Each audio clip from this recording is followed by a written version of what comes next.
Hi guys! So dumating na po itong in-order ko sa TikTok shop.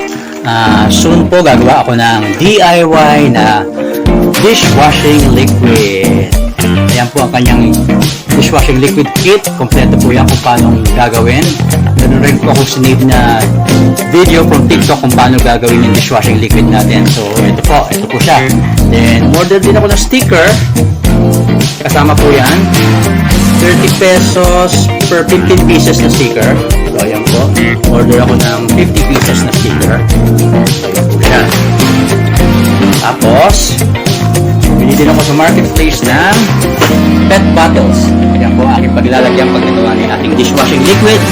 So abangan niyo po ang vlog ko soon pag nagawa na ang ating dishwashing liquid. Iba-vlog ko rin po yung paggawa ko ng DIY dishwashing liquid. Okay? Bili kayo ha. Order kayo sa akin guys.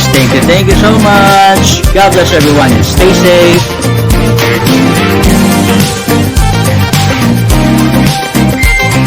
So guys, sisimulan na natin itong paggawa ng DIY na dishwashing liquid. So ito po yung bubble booster.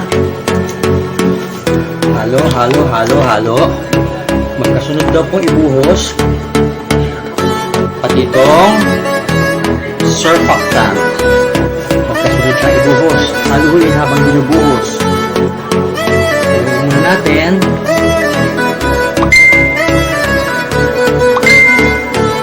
Magkasunod na ibuhos. Magkasunod. Itong surfactant.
Mabuti ayon sa instruction mabuti.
Lagyan na po natin itong ating flavor, which is lemon.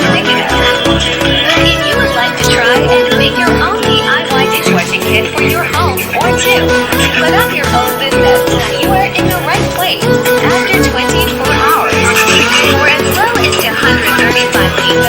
Then, bago natin siya haluin,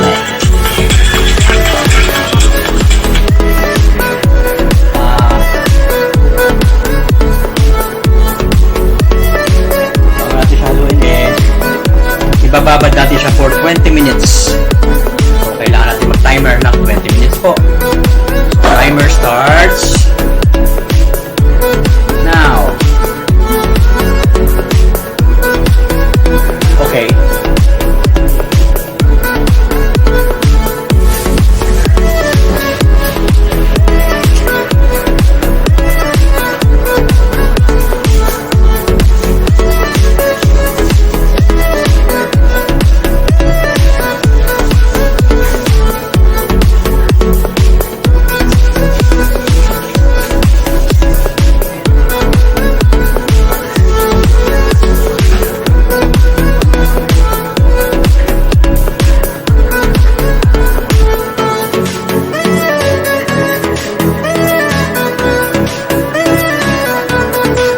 Papo muna natin.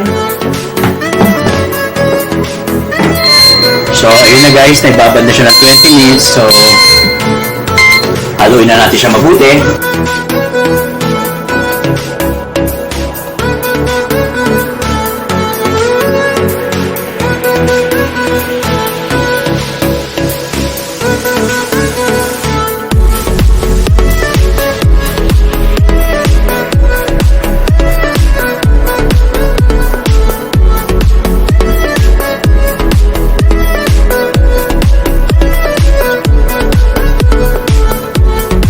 Ngayon guys, unti-unti na natin ibubuhos tong thickener. Ito na yung magpapalapot sa kanya. So habang binubuhos, halo-halo, dito na lalapot yung ating dishwashing liquid. Ito yung thickener.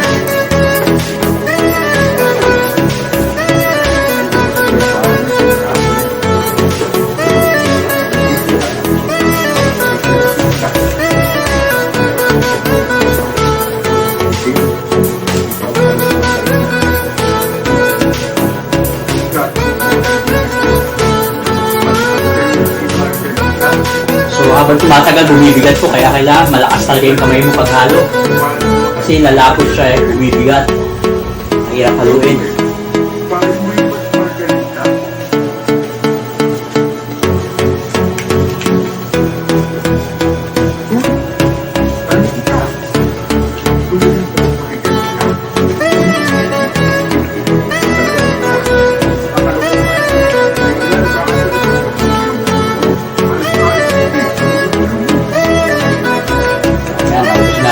Thickener, halo-halo, bumibigat na siya guys, talagang lumalapot na. Kailangan dalawang kamay na.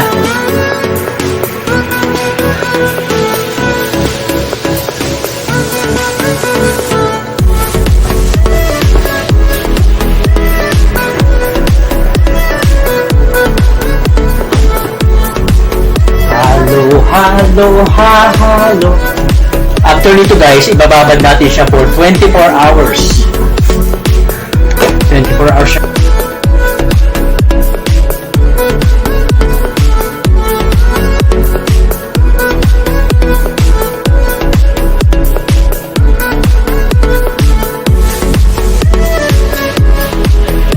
So guys, it's 11:13. Ibababad natin siya for 24 hours. Bukas natin siya ganitong oras din titignan kung anong resulta. Okay? So that's it guys. Thank you for watching. Until tomorrow.